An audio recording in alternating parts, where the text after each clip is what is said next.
నెల్లూరు జిల్లా కావలి నియోజకవర్గంలోని పలు మండలాల్లో వైసీపీ అభ్యర్థి రామిరెడ్డి ప్రతాప్ రెడ్డి ఎన్నికల ప్రచారం నిర్వహించారు. రానున్న ఎన్నికల్లో జగన్ ముఖ్యమంత్రి అవుతారని ఆశాభావం వ్యక్తం చేశారు. జగన్ నవరత్న పథకాన్ని అమలు చేస్తారని తెలిపారు. ప్రజలు ఫ్యాన్ గుర్తుకు ఓటు వేసి భారీ మెజారిటీతో గెలిపించాలని రామిరెడ్డి ప్రతాప్ రెడ్డి కోరారు.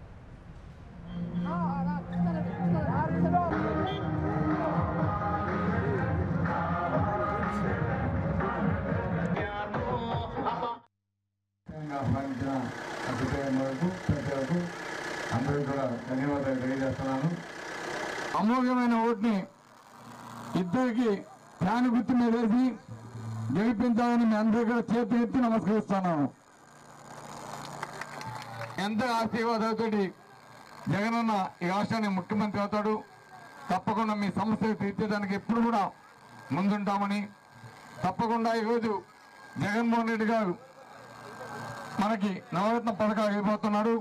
ముఖ్యంగా ఎస్సీ, ఎస్టీ, బీసీ మహిళలకి, మైనారిటీ మహిళలకి అందరూ కూడా 45 సంవత్సరాలకి 2000 నుంచి 3000 రూపాయలు పెన్షన్ చేయబోతా ఉన్నాడు అని కూడా. For more updates, please subscribe 99 TV Telugu.